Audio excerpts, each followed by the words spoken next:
Hello students, today I will explain you definitions of society, समाज क्या है, concept of society, समाज की अवधारणा क्या है and characteristics of society के समाज की विशेषताएं क्या होती है। हम बात करते हैं सोसाइटी की कि समाज है क्या। Okay, According to Gidding, society is the union itself, the organization, the sum of formal relations in which individuals are bound together. है ना कि गिडिंग क्या कह रहे हैं कि समाज एक ऐसा संघ है, औपचारिक संबंधों का योग है जिसमें सहयोग देने वाले व्यक्ति का दूसरे के साथ संबंध होता है। हम किसी को कोऑपरेट करते हैं, हम किसी का सहयोग करते हैं, तो क्यों करते हैं? क्योंकि हमारा उस व्यक्ति से कुछ रिलेशन है, कुछ संबंध है, तभी तो हम उसको कोऑपरेट करेंगे। अदरवाइज़ अगर हमारा कोई रिलेशन नहीं है, किसी से हमारा कोई संबंध नहीं है, हम एक यूनिट में नहीं है, तो हम किसी को भी कोऑपरेट नहीं करेंगे, सहयोग नहीं करेंगे। ओके, ना देन बात करते हैं हम कि गिन्सबर्ग क्या कहते हैं इस बारे में। गिन्सबर्ग कह रहे हैं कि समाज ऐसे व्यक्तियों का संग्रह है जो कुछ संबंधों या व्यवहार की विधियों द्वारा संगठित है ना। समाज क्या है? व्यक्तियों का संग्रह है। एक दो लोग कोई होंगे, उसे तो हम सोसाइटी कहेंगे नहीं, है ना। लोगों का एक ग्रुप होगा और उसे हम कहेंगे व्यक्तियों का संग्रह, और उनमें फिर क्या होगा? संबंध होंगे आपस में, है ना, कि रिलेशनशिप होंगे कुछ न कुछ, चाहे ज़्यादा लोगों का रिलेशनशिप हो, चाहे समाज के कुछ लोग हैं उनसे हमारा संबंध है, कुछ से घनिष्ठ है, कुछ से थोड़ा कम होता है, लेकिन रिलेशनशिप तो होता है। और इस प्रकार के संबंध बंधे हुए नहीं होते हैं जिनके व्यवहार कुछ भिन्न होते हैं। कुछ लोगों से हमारा बहुत अच्छा बाउंडिंग होता है और उनसे हम बहुत अच्छा रिलेशनशिप रखते हैं, लाइक फैमिली, है ना। और फिर अदर रिलेशनशिप्स, किनशिप्स, रिश्तेदारी वगैरह जो होती है उनसे। कुछ ऐसे होते हैं जिनसे हम सिर्फ नोन होते हैं, कुछ हमारे फ्रेंड्स होते हैं, कुछ हमारे कलीग्स होते हैं, है ना। तो ये सब जो इन सब का जो ग्रुप है, उनमें से कईयों के साथ हमारे बहुत घनिष्ठ संबंध होते हैं और कईयों के साथ ऐसा होता है कि हमारा व्यवहार थोड़ा सा डिफरेंट होता है। ओके, अब बात आती है कि विभिन्न समाजों को एक दूसरे से पृथक करने का आधार उनके सामाजिक संबंधों की प्रकृति है ना। अलग अलग तरीके के समाज हैं और उनको एक दूसरे से पृथक करने का आधार क्या है? उनके सामाजिक संबंधों की प्रकृति, है ना। फिर बात करते हैं हम कि समाज व्यक्तियों का समूह नहीं है, बल्कि उनके बीच में जो संबंध होते हैं उनका एक सिस्टम है। सोसाइटी क्या है? लोगों का ग्रुप नहीं है, वो क्या है? उनके बीच में जो रिलेशनशिप्स हैं उनका सिस्टम है ना, कि उनके बीच में व्यक्ति जो हैं उनके बीच में व्यवहार कैसा है, उनके बीच का रिलेशनशिप है। फिर व्यक्ति के बिना संबंधों की स्थापना नहीं की जा सकती है, ये तो बिल्कुल फैक्ट है ना, कि लोग ही नहीं है तो रिलेशनशिप्स नहीं होंगे, रिलेशनशिप्स नहीं होंगे तो उनकी वो इस्टेब्लिश भी नहीं होंगे, उनकी स्थापना भी नहीं की जा सकती है। नाउ देन नेक्स्ट हम देखते हैं कि पार्सन्स क्या कहते हैं, है ना। पार्सन, आपको हर ऑथर की डेफिनेशन लर्न करनी है और आपको कम से कम 3 डेफिनेशन तो लर्न करनी होती है। ओके, नाउ देन बात करते हैं हम पार्सन्स की। वो ये कह रहे हैं कि समाज को उन मानवीय संबंधों की पूर्ण जटिलता के रूप में परिभाषित किया जा सकता है जो साधन और साध्य के संबंध द्वारा क्रिया करने से उत्पन्न हुए हो, है ना।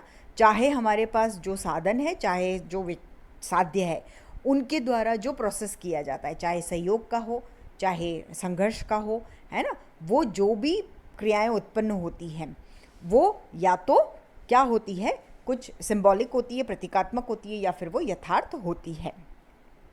ठीक है, तो ये हमने देखी कि समाज क्या होता है, व्यक्तियों का समूह है ना। जैसे कि मैकाइवर और पेज ने एक डेफिनेशन, मैकाइवर और पेज, गिडिंग्स, गिनबर्ग, है ना, गिन्सबर्ग, पार्सन्स, ये सब जो है ये सोशियोलॉजी के बहुत फेमस ऑथर्स हैं, है ना। ये बड़े सोशियोलॉजिस्ट हैं और हर जगह आपको इनकी डेफिनेशंस वगैरह देखने को मिलेगी।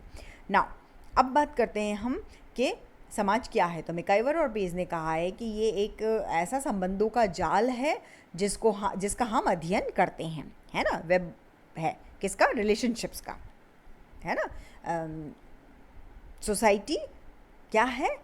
रिलेशनशिप्स का वेब है, जाल है जिसका हम अध्ययन करते हैं। नाउ अब बात करते हैं कि इसका कंसेप्ट क्या है, समाज की अवधारणा क्या है ना। तो समाज रीतियों, कार्यविधियों, अधिकार, पारस्परिक सहायता, है ना, अनेक समूहों और उनके विभाजनों से, मानव व्यवहारों के नियंत्रणों और स्वतंत्रताओं से बना है ना। रीतियाँ, रिचुअल्स, कस्टम्स जो होते हैं, जो भी रीति रिवाज होते हैं, उनका कार्यविधि, काम करने के तरीका, उनका प्रोसेस क्या है ना। अधिकार, हमारे राइट्स वगैरह क्या हैं। पारस्परिक सहायता, है ना, कॉपरेशन जो हम एक दूसरे को करते हैं, कॉपरेट करते हैं, वो हेल्प करते हैं वो।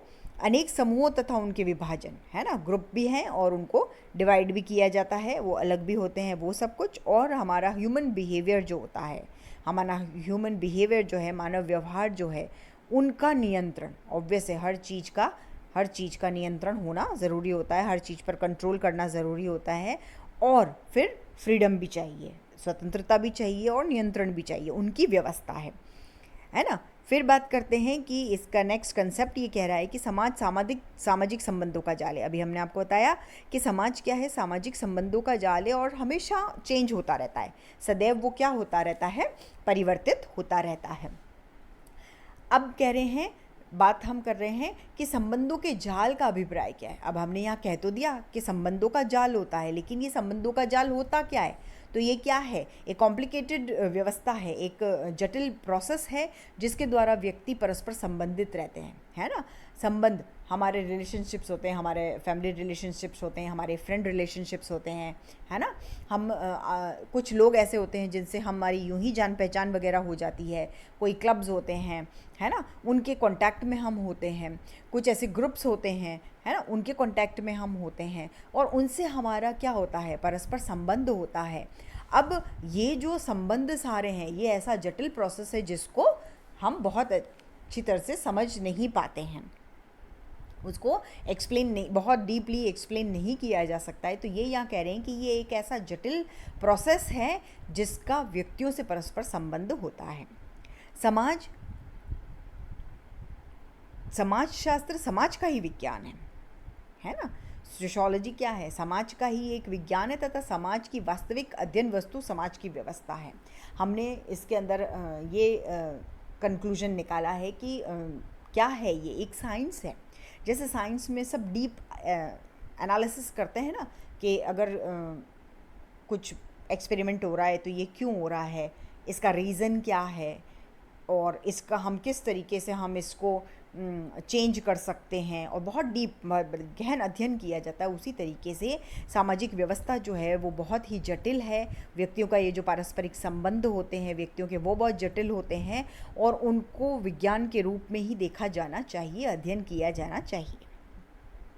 अब मैकाइवर और पेज ने जो ये डेफिनेशन दी है कि समाज संबंधों का जाल है, उसके अंदर उन्होंने उसके कुछ फैक्टर्स बताए हैं, है ना, कुछ तत्व बताए हैं। सबसे पहला बताया है रीतियाँ, मीन्स यूजेज। ये समाज के निर्माण के आधार के रूप में कार्य करते हैं। क्या होती है, रीतियाँ जो है वो समाज को निर्मित करती है।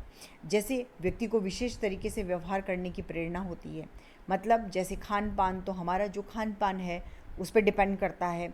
हमारे रहन सहन का जो तरीका होता है, हमारा लिविंग स्टैंडर्ड जो होता है, वो उस पर डिपेंड करता है। हमारे ड्रेसिंग सेंस कैसा है ना, लोगों की विवाह की प्रकृति कैसी है, धर्म, अलग अलग धर्म है, धर्म क्या कहते हैं, जाति क्या कहती है, हमारी शिक्षा का स्तर कैसा है, इन सब से ये रीतियाँ प्रभावित होती है।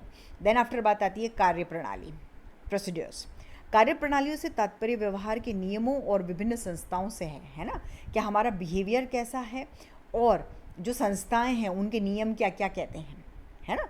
अब जो ये संस्थाएं जो होती है वो सामूहिक क्रिया की विशेषता बताने वाली कार्यप्रणाली होती है ना। संस्था क्या होगी, एक दो लोग से तो संस्था बनती नहीं है ना, कुछ लोगों का ग्रुप होगा, उनसे संस्था बनेगी और उनकी जो विशेषताएं होती है, उनकी कार्यप्रणाली की जो विशेषताएं होती है, उनको इस अवस्था में देखा जाता है। इन कार्यप्रणालियों के होने से सामाजिक संगठन और सुव्यवस्था बनी रहती है। रूल्स रेगुलेशंस वगैरह होंगे, नियम कहीं किसी संस्था में होंगे, तभी तो सोशल ऑर्गेनाइजेशंस बनी रहेंगी और सिस्टमेटिक प्रोसेस चलता रहेगा, सुव्यवस्था बनी रहेगी। देन बात करते हैं हम अधिकार की, अथॉरिटीज़ की, है ना, कि सामाजिक संबंधों को सिस्टमेटिक रखने के लिए हर समाज में आधिकारिक व्यवस्थाएं होती है ना। प्रत्येक समाज को कुछ न कुछ ऐसे अधिकार होते हैं, वो अपने लोगों को कुछ लोगों को कुछ इंस्ट्रक्शंस देते हैं, है ना, और लोगों को ये कहते हैं कि ऐसा ऐसा हमारे समाज को इतना प्रोग्रेस करना है और उसके लिए हमको इन ये बातों का अनुसरण करना पड़ेगा, इन बातों को हमको फॉलो करना पड़ेगा। अधिकार की प्रकृति में भिन्नता के कारण ही विभिन्न समाजों की प्रकृति भिन्न भिन्न होती है ना, कि अधिकार जो है हमारे जो राइट्स हैं उनके कारण ही समाज जो है उनकी प्रकृति क्या होती है, डिफरेंट हो जाती है। कहीं सामाजिक व्यवस्था बहुत सुदृढ़ है, बिल्कुल सिस्टमेटिक चलता है, कहीं ढुलमुल होती है, वो सब इन्हीं कारणों से होती है। अधिकार की धारणा प्रत्येक छोटे बड़े समूहों में पाई जाती है ना, मतलब अपनी फैमिली है, फैमिली सोसाइटी का जो है, समाज का जो है सबसे छोटा अंग है, सबसे छोटा फॉर्म है ना। और हमारा जो ये जो परिवार है, ठीक है, हमारी ये जो फैमिली है, ये जो परिवार है, इसके मुखिया हैं कोई ना कोई, या तो दादाजी होते हैं या पापा होते हैं, है ना, घर के बुज़ुर्ग बड़े जो होते हैं वो होते हैं, और वो जो नियम परिवार पे लगाते हैं वो सबको फॉलो करने होते हैं। उन नियम और व्यवस्थाओं के साथ हम चलते हैं। जैसे एक राज्य है तो उसके पुराने ज़माने में राजा वगैरह होते थे, और अब क्या है, अब चीफ मिनिस्टर्स वगैरह होते हैं, है ना, ये सब ना। जैसे ये कबीले वगैरह होते हैं, उनमें क्या होते हैं, कुछ मुखिया होते हैं, उनके हेड होते हैं, वो सब वो जो कहेंगे वो पूरे ग्रुप को मानना है, समझना है, ठीक है ना। देन फिर म्यूचुअल ग्रिड, मतलब पारस्परिक सहयोग के समाज में क्या होना चाहिए, आपस स्थायित्व बना रहे, स्टेबिलिटी बनी रहे, उसके लिए क्या ज़रूरी है कि पारस्परिक सहयोग होना चाहिए, और व्यक्ति अपनी जितनी भी उसकी आवश्यकताएं हैं उनको फुलफ़िल तो वो खुद अकेला नहीं कर सकता है, इसलिए कॉपरेशन ज़रूरी है ना। आप लोग हैं, आप लोग क्या अपना भरण पोषण पालन खुद कर सकते हैं? नहीं कर सकते हैं, तो पापा मम्मी आपका ध्यान रखते हैं, है ना, आपकी ज़रूरत की जो चीज़ें हैं वो आपको प्रोवाइड कराते हैं। देन अगर आप स्कूल जाते हैं तो टीचर्स आपको पढ़ाते हैं, आप कॉलेज वगैरह में जाते हैं तो लेक्चरर्स आपको लेक्चर देते हैं, आप फ्रेंड्स के पास हैं और अगर हेल्प चाहते हैं तो उनसे स्टडी में हेल्प वगैरह लेते हैं। कहीं ना कहीं किसी भी तरीके से ये जितना भी सामान हम यूज़ करते हैं ये सब कोई ना कोई बना रहा है, हम परचेस कर रहे हैं, ये सारी चीज़ें जितना भी सोसाइटी के अंदर व्यवस्था है वो सब कुछ क्या है, सहयोग पे टिकी हुई है। देन फिर बात आती है समूह और विभाग, ग्रुप्स और डिविजन्स जो होते हैं। समूह और विभाग जो होते हैं उसमें कौन कौन आते हैं, उसके अंदर सारी आपकी समितियाँ, समूह और संगठन आते हैं, है ना, इंस्टीट्यूशन, जैसे मीन्स अगर हम कहें तो कम्युनिटी, आपका स्टेट, ये सब उसके अंदर आते हैं, समुदाय, राज्य उसके अंदर आते हैं। आधुनिक समाजों में इनमें क्या होते हैं, ये जो अभी एट प्रेजेंट जो हैं कुछ ऐसे डिपार्टमेंट्स हैं और उनके सब डिपार्टमेंट्स भी हैं, कुछ विभाग भी है और उनके उप विभाग भी होते हैं, और वो छोटे बड़े काम कर सकते हैं, है ना। अब हम बात करें अगर स्कूल की, कॉलेज की, परिवार, हॉस्पिटल्स होते हैं, है ना, ये जो लेबर्स होते हैं, श्रमिक जो होते हैं उनके संघ होते हैं, कारखाने होते हैं, कोर्ट है ना, जेल है, ठीक है, ये सब जो हैं ये सब कुछ छोटे छोटे ग्रुप्स हैं या कुछ विभाग हैं, और इनमें अलग अलग कार्यप्रणालियाँ होती है, और ये सब जब मिला दिए जाते हैं, ये सब जब एक कर दिए जाते हैं, तब क्या बन जाता है, तब आपका समाज बन जाता है। नाउ देन फिर बात करते हैं कि मानवीय व्यवहारों पर नियंत्रण, कंट्रोल किस पे होना चाहिए, ह्यूमन बिहेवियर जो है हमारा उसके ऊपर कंट्रोल होना चाहिए। समाज सुव्यवस्थित बना रहे, सोसाइटी बिल्कुल सिस्टमेटिक चले, उसके लिए क्या होना चाहिए, ह्यूमन बिहेवियर जो है उन पर कंट्रोल करना बहुत एसेंशियल हो जाता है, ज़रूरी हो जाता है। सामाजिक संबंध जो हैं उन पे नियंत्रण रखना ज़रूरी है। क्यों? क्योंकि क्या समाज के अंदर जो आपराधिक मामले हैं वो बढ़ते रहें तो समाज प्रोग्रेस करेगा? बिल्कुल नहीं, है ना। कि समाज के अंदर कोई किसी का मर्डर कर रहा है या कोई चोरी कर रहा है, या तो उन पे लगाम लगाना, अंकुश लगाना बहुत ज़रूरी है। अगर ऐसा नहीं हो पाता है तो क्या होगी, सामाजिक व्यवस्था निरंकुश हो जाएगी और सब अपनी मनमानी करेंगे तो समाज डाउन होने लग जाएगा। तो एक सीमा तक कुछ अधिकार दिए जाते हैं लोगों को, और लोग अपना कर्तव्य का पालन भी करते हैं, है ना, अपनी ड्यूटीज़ बिल्कुल ऑनेस्टी से फुलफ़िल करते हैं, निभाते हैं। लेकिन जीवन में नियंत्रण अगर नहीं रखा जाए तो इसका हानिकारक परिणाम भी हमको देखने को मिलता है। तो मानवीय व्यवहार जो है उन पर नियंत्रण रखना भी बहुत ज़रूरी होता है।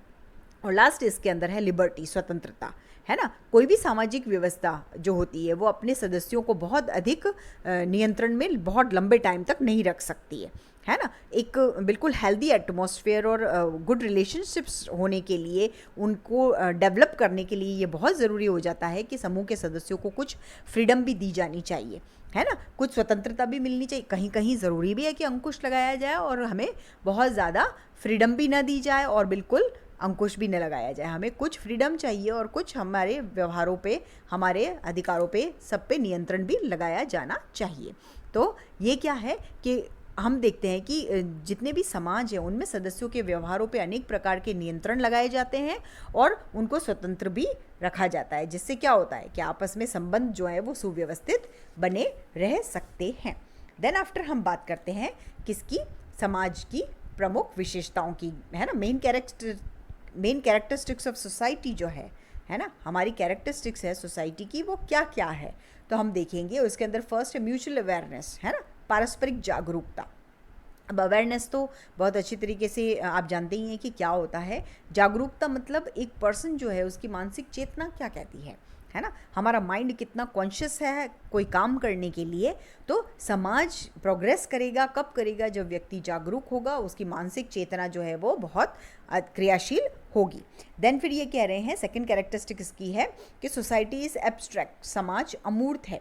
समाज व्यक्तियों का समूह नहीं है बल्कि संबंधों की व्यवस्था है ना। ये हमने डेफिनेशन में देखा है कि समाज क्या है, व्यक्तियों का समूह नहीं है, कुछ संबंध जो होते हैं उनका सिस्टम है। समाज क्या होता है, स्थायी होता है। क्यों? क्योंकि इसका निर्णय करने वाले संबंध जो है वो बने रहते हैं। समाज क्या है, स्थायी है। मीन्स अगर हम मर जाते हैं तो भी क्या होगा, क्या समाज खत्म हो जाएगा? नहीं, पुराने टाइम से समाज चला आ रहा है, लोग मरते हैं वापस जीवित होते हैं, है ना, और वो समाज का हिस्सा बनते हैं। तो समाज क्या है, एक अमूर्त संस्था है ना। समाज क्या है, एक अमूर्त व्यवस्था है, ठीक है। नाउ देन आफ्टर बात करते हैं कि similarity and differences in society, समाज में समानता और भिन्नता क्या है। ये एक विशेषता है कि सामाजिक संबंध जो होते हैं वो उसी दिशा में स्टैब्लिश होते हैं जब व्यक्तियों में किसी न किसी प्रकार से समानता हो, है ना। मतलब या तो समानता शारीरिक हो या समानता मानसिक हो। हम जिस स्कूल में जाते हैं हमारे इक्वल ही बच्चे होते हैं। हाँ, थोड़ा सा बौद्धिक स्तर जो है उनका ज़्यादा और कम हो सकता है, लेकिन क्या वो एबनॉर्मल वगैरह होते हैं, है ना, क्या वो अलग प्रकृति के बच्चे होते हैं? नहीं, वो क्या होते हैं, हमारे जैसे ही होते हैं, हमारे जैसे ही सामान्य होते हैं। तो समाज में क्या होता है ना, सामाजिक संबंध वही स्थापित किए जा सकते हैं जहाँ क्या होता है, समानता हो, चाहे शारीरिक रूप पे हो चाहे मानसिक रूप में हो। समाज में जहाँ एक और समानता होती है वहीं भिन्नता भी होती है ना। असमानताओं में जैसे जैसे वृद्धि होती जाती है वैसे ही समाज का स्वरूप जटिल होता जाता है। हम इक्वल हैं, लेकिन क्या सब इक्वल हैं? नहीं, कुछ लोग डिफरेंट भी होते हैं, कुछ बहुत ज़्यादा एक्सपर्ट होते हैं, कुछ बिल्कुल डाउन होते हैं, कुछ नॉर्मल होते हैं, कुछ एबनॉर्मल होते हैं। इस तरीके से समाज में समानताएं जहाँ है वहाँ भिन्नताएं भी होती है। देन बात होती है कॉपरेशन इन सोसाइटी, समाज में सहयोग किस तरीके से होता है। तो ये बहुत ज़रूरी है कि समाज का अगर हम हिस्सा हैं तो समाज में सहयोग होना बहुत ज़रूरी होता है।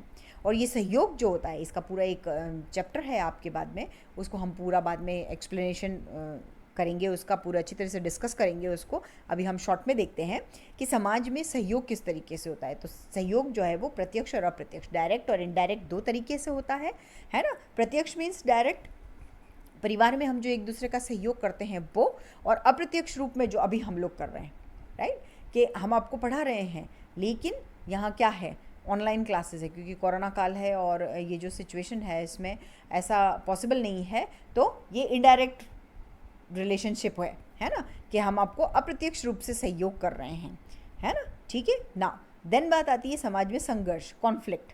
संघर्ष क्या है, जहाँ सहयोग है वहाँ संघर्ष जरूर होगा, ये दोनों एक साथ है। जब समाज में भिन्नताएं होती है, जब समाज में इनइक्वालिटी होती है, असमानता होती है, तो संघर्ष जन्म लेते हैं। ये भी आपका एक पूरा चैप्टर है और पूरा एक कंटेंट है संघर्ष का, उसे भी हम बाद में एक्सप्लेनेशन फॉर्म में देखेंगे, है ना। सहयोग और संघर्ष जो है वो समाज में बराबर विद्यमान होते हैं। जहाँ संघर्ष होगा वहाँ सहयोग ज़रूर होगा, जहाँ सहयोग होगा वहाँ संघर्ष होगा। अगर सहयोग की भावना कम होती है देन संघर्ष पनपता है। तो ये क्या है, एक दूसरे के कॉम्प्लीमेंट्री हैं, ठीक है। नेक्स्ट हम देखते हैं कि समाज सदैव परिवर्तनशील व जटिल व्यवस्था है। Society is ever changing and complex system, है ना। कोई भी समाज आज वैसा का वैसा नहीं है जैसा बहुत साल पहले था, है ना। पाषाण युग था, आदिम युग था, क्या आज भी वैसा ही है सिस्टम? नहीं, हमने बहुत प्रोग्रेस कर लिया है, हमने बहुत डेवलप कर लिया है और हम बहुत आगे निकल चुके हैं। तो समाज की व्यवस्था जो है वो हमेशा चेंज भी होती रहती है और कॉम्प्लिकेटेड भी वो है।